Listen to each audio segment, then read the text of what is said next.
L'Algérie est un important partenaire dans le marché international du pétrole parce que c'est un exportateur de gaz et de pétrole. Et c'est un pays qui a fait énormément au cours de la dernière décennie pour ouvrir l'industrie des hydrocarbures aux compagnies étrangères, en particulier les américaines qui sont représentées ici ce soir. Et je crois que je parlais avec toute l'autorité et toute la sincérité qui m'est due et parler de son gouvernement, de sa politique étrangère. Le président Bouteflika a consacré toute sa vie à l'Algérie. Il peut en parler avec autorité. Mesdames et messieurs, c'est pour moi un privilège et un plaisir que de vous présenter maintenant son Excellence, M. Abdelaziz Bouteflika, président de la République algérienne populaire démocratique de l'Algérie. Et mon ami, M. James Becker, a parlé avec son cœur. Ces nouvelles dispositions ouvrent la voie à la libre concurrence et à la participation généralisée des opérateurs privés. Ce processus de libéralisation économique s'est déjà traduit par une série de mesures légales, institutionnelles, destinées à réformer fondamentalement d'importants secteurs de l'économie nationale et à promouvoir l'investissement par la création d'un environnement adéquat. La loi concernant la libéralisation des activités du secteur minier a été promulguée en juillet 2001. 2 nouvelles ordonnances viennent d'être prises portant respectivement sur le développement de l'investissement et sur l'organisation, la gestion, la privatisation des entreprises publiques économiques. Premièrement, la première fixe le régime applicable aux investissements nationaux et étrangers, réalisés dans les activités de production, biens et services, ainsi que les investissements réalisés dans le cadre de l'attribution de concessions et ou de licences.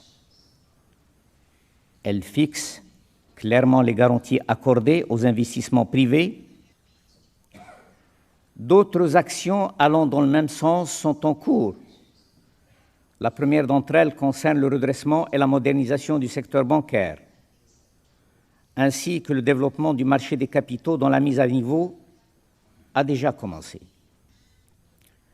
Une place croissante est accordée au partenariat bancaire et à l'établissement en Algérie de sociétés financières étrangères.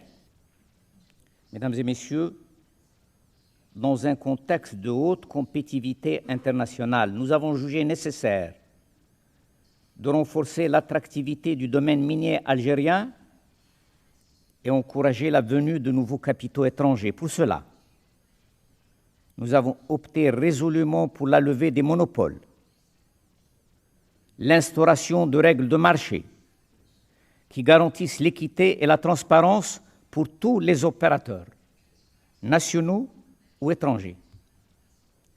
L'élément cardinal dans la nouvelle politique énergétique algérienne est une évolution radicale du rôle de l'État, à qui il revient désormais de définir la politique économique. Le but des nouvelles lois sur les hydrocarbures et l'électricité est de garantir la libre concurrence en amont et en aval du secteur, en éliminant tout monopole de fait. Il s'agira de promouvoir les conditions nécessaires au bon fonctionnement d'une économie de marché ouverte, compétitive.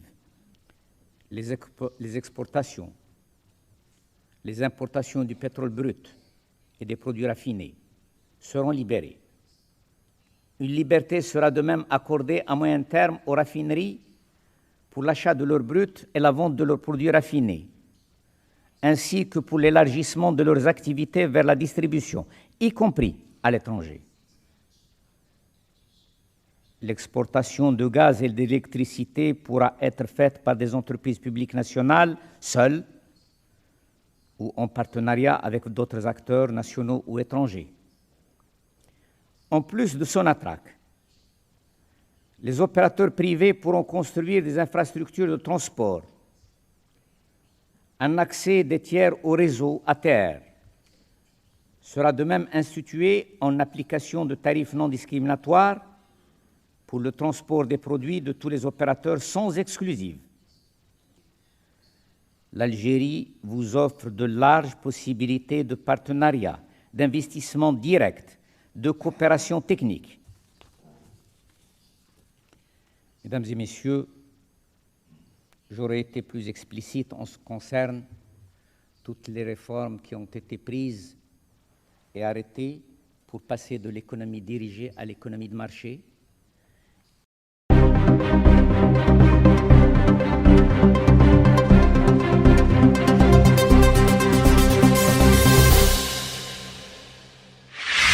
وقلنا بأن الطريق الحقيقي للنصر هو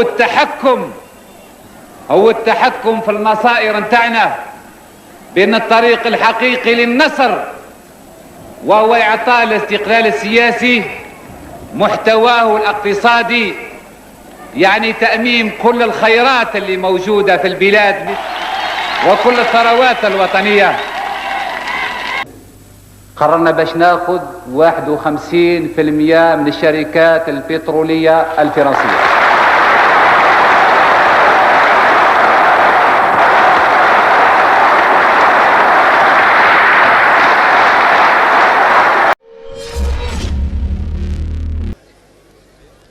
لكن جزائر السبعينات وجزائر القرن 21 مختلفين يا جماعة. الجزائر تغيرت، الجزائر تغيرت كثير، والعالم حولنا تغير وتغير كثير، وما ننتظروش أن الدولة تحل مشاكلنا. العالم تغير والجزائر تغيرت. Bouteflika était le premier à envoyer un message et même à se rendre aux États-Unis pour exprimer les condoléances, etc. À partir de ce moment-là, une relation s'est développée avec l'Algérie sur la base des priorités américaines. Monsieur Omar Aktouf, bonjour. Bonjour. Alors nous allons parler un peu de la situation économique du pays, politique et également sociale. Alors est-ce qu'on est aujourd'hui dans un contexte où on a voulu imiter à tout prix le système capitaliste avec tout ce qu'il a engendré aujourd'hui comme conséquence? Alors nous allons vers ça. Le néolibéralisme, on a mené le peuple algérien jusqu'au bout des maux et des souffrances que le néolibéralisme peut provoquer. Alors ça ne peut faire que ça, ça ne peut faire que faire sortir l'Algérien dans la rue et dire basta. Écoutez, le néolibéralisme, c'est quoi? Le néolibéralisme, c'est le consensus de Washington, c'est privatiser, vérité des prix, vérité des salaires. Alors le consensus de Washington, c'est ce qu'ils disent au monde, privatiser tout. Alors imaginez ce qui est arrivé en Argentine par exemple, imaginons ça, ou ce qui peut arriver en Algérie. On privatise le système des eaux d'Algérie, on privatise le système des eaux, d'électricité, des télécommunications, etc. d'Argentine. Il n'y a pas un Argentin, il n'y a pas un Algérien, une personne physique qui a accumulé suffisamment de capital pour acheter le système des eaux algérien, pour acheter le système des ports algériens, pour acheter le système des aéroports algériens, Marrakech. Donc qui va l'acheter? C'est Vivendi, c'est une Lyonnaise des eaux, c'est AT&T, c'est Westinghouse, c'est General Electric. Ce qui fait que l'Argentine, au bout de 10-15 ans de ce remède, l'Argentine s'est retrouvée non propriétaire de son pays. Et tous les profits qui se faisaient dans l'Argentine allaient à Paris, à Londres, à Madrid, etc. Certains considèrent qu'au moment où l'Algérie commençait à prendre son élan, on a cassé cette dynamique. Alors, personnellement, je ne vois pas où dater cet élan, vraiment. Bon, si on parle de 88, les réformes, l'ouverture, tout ça, l'infitah, comme on l'a appelé, ce qui s'ensuit, ben ça, c'était tout simplement ouvrir les frontières algériennes au consensus de Washington. C'est tout. Moi, je ne considère pas ça comme un élan. Absolument pas. Alors, si on appelle élan le fait qu'à un certain moment, une certaine classe de riches algériens a émergé comme ça, comme par miracle, et qu'on confond ça avec le décollage économique, ben ça n'a aucun sens. Le décollage économique, ce n'est pas la fabrication d'une classe de nouveaux riches, quelle que soit l'origine de leur richesse. Hein. Moi, je n'ai rien contre, pourvu que ce soit honnête et correct et légal, il n'y a pas de problème. Mais il ne faut pas confondre le surgissement d'une catégorie de personnes riches qui se disent entrepreneurs, qui se disent cela, qui se disent ceci, avec décollage économique ou avec élan. Non seulement ça n'a pas de rapport, mais ça peut être même antinomique. C'est-à-dire que les enrichissements des uns, c'est le désenrichissement des autres, parce que c'est un transfert. La monnaie se transfère par le travail vers ceux qui font travailler les travailleurs et qui font du surtravail dessus, etc. Alors donc, si on met d'abord la question du paradigme, de la conception, du projet, quelle société nous voulons? Est-ce que nous voulons une Algérie à l'américaine, à la française, à l'anglaise, où il y a quelques milliardaires et des tas de gens qui vivent dans la rue, dans la misère, et des cadres américains et canadiens qui vivent dans leur voiture et français parce qu'ils ne peuvent pas se payer le loyer? Ou est-ce qu'on veut une Algérie à la suédoise, à l'allemande, à la scandinave, où tout le monde est logé, tout le monde est nourri, tout le monde est soigné, mais il n'y a pas de super milliardaire? Il faut déjà choisir ça. Une fois qu'on a choisi ça, on va vers le modèle économique qui va avec.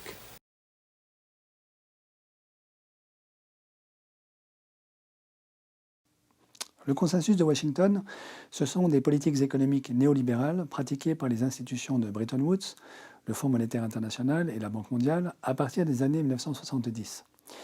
Il a marqué le développement des pays du Sud jusqu'à aujourd'hui. La production de pétrole sur le sol américain est de plus en plus chère, car les puits de pétrole les plus anciens commencent à s'épuiser. Ces puits américains découverts dans les années 30 et qui avaient assuré la prospérité des États-Unis au cours des 30 Glorieuses ont atteint leur pic d'extraction dès 1970.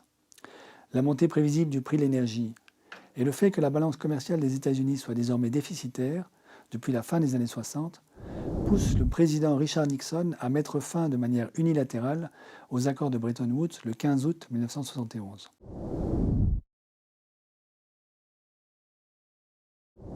Le consensus de Washington a voulu être une réponse à cette crise entamée dans les années 1970. C'est un programme économique rédigé à la fin des années 80 par l'économiste américain John Williamson, aidé de la Banque mondiale et du FMI. Il s'agit d'un programme de réforme adressé notamment aux gouvernements latino-américains qui sont alors considérés comme incapables de résoudre seuls les problèmes de leur dette publique. Au fond, c'est un guide de bonne conduite visant à faire redémarrer la croissance et éradiquer la pauvreté en Amérique latine et dans les autres pays en développement. Il est fondé sur des principes néolibéraux appliqués à tous les domaines de l'économie ou presque. Premièrement, la discipline budgétaire au motif que le déficit public serait source d'inflation et de déficits extérieurs. Deuxièmement, des privatisations pour réduire le déficit public et rendre les entreprises plus compétitives. Troisièmement, une dépense publique détournée des infrastructures au profit des aides à l'emploi et aux entreprises. Quatrièmement, la libéralisation des taux d'intérêt, des taux de change, du commerce, des investissements directs en provenance de l'étranger. Cinquièmement, la déréglementation, avec l'ouverture des frontières douanières au commerce international et au marché de capitaux. Concernant les relations internationales, le mot d'ordre du gouvernement américain est alors « trade, not aid », c'est-à-dire du commerce et non pas de l'aide. Le Fonds monétaire met en place une réglementation favorable au déploiement international des entreprises et des banques, bientôt relayée par l'Organisation mondiale du commerce, l'OMC, créée à Genève en 1995. Les pays du Sud sont dès lors sommés de s'insérer dans le commerce mondial sans que leur endettement public ne soit restructuré. Ce nouveau cadre des relations internationales doit permettre de recycler les capitaux dans les économies nord-américaines et européennes, capitaux qui sont accumulés sous forme d'excédents commerciaux dans les économies asiatiques et en particulier en Chine, en passe de devenir l'usine du monde. Donc comme vous le voyez, l'image a complètement changé entre celle des 30 Glorieuses et celle du monde post-1980. Au cours des 30 Glorieuses, le principal pays excédentaire, ce sont les États-Unis, et leur principal souci, c'est de trouver une demande capable d'absorber leur surplus industriel. À partir des années 80-90, c'est la Chine qui prend le rôle des États-Unis comme pays excédentaire. Son principal souci à elle est de trouver une demande solvable, capable d'absorber ses produits. Et le problème de l'Occident devient celui de recycler les capitaux accumulés par la Chine de manière que ceux-ci atterrissent à Wall Street ou à Londres. D'où le fait que la mobilité du capital devienne le mot d'ordre de l'Occident à partir des années 1980. Le bilan du consensus de Washington est très contrasté. Plusieurs pays d'Amérique latine ont certes réussi à faire baisser leur taux d'inflation en dessous de 10%. Mais la croissance n'a pas suivi. Le chômage et la pauvreté ont explosé dans ces pays.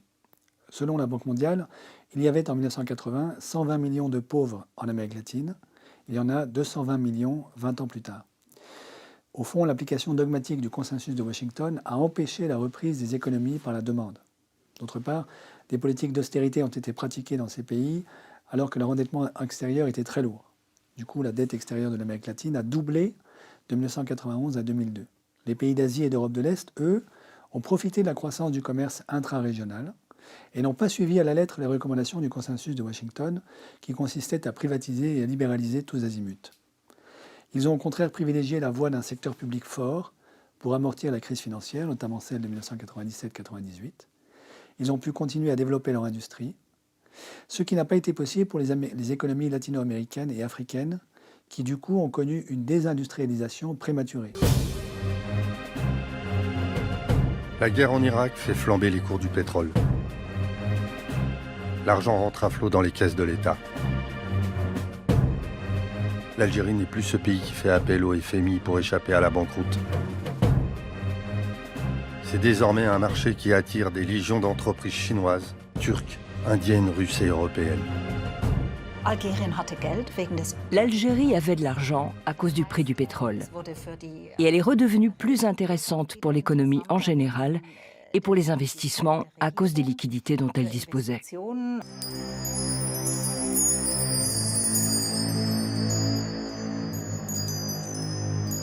Où va cet argent qui est donné par le pétrole? Moi, je vous donne un exemple.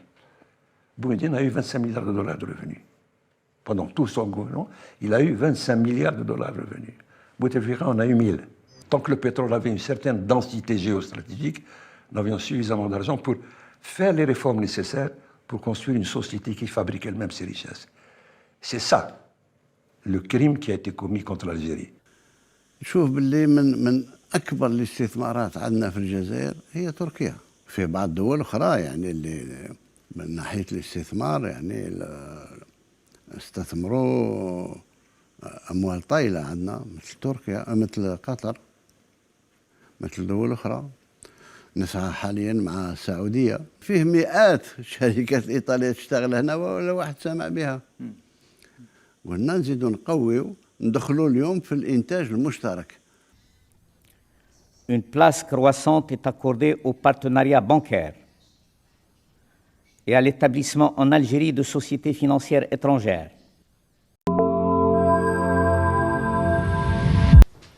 Je le dis, نقولها بصفة رسمية ونكرر باسكو أنا في سنة نقول فيها نفس الكلام. أقسم بالله العلي العظيم أن برنامج فخامة الرئيس ما يتوقف مهما كانت الظروف. احموا أنفسكم بالفقراء نتاعكم.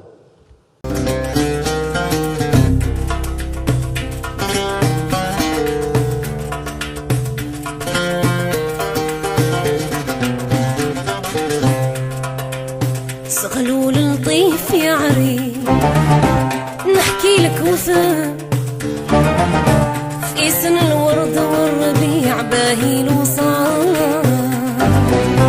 مغرور بريش وضريح مجني متخصم سلسي فوق اللي يا عندي خلاف وقفيدا تشري من أهل الختم وري لي وين وصلتك قوة الأكتاف. جاوبت أنا وقلت كيف ما جيت تكلم بكلام الغيظ واش هادي غضبة وزعاف. يحسبوا كل شي خطير غير أجي وصدم واللي يبقى مع التوال قالوا زحام. سبحان الله يا لطيف انت اللي تعلم كاين شي ناس مستحاهم يقولوا خاف. سبحان الله يا لطيف انت اللي تعلم كاين شي ناس مستحاهم يقولوا خاف.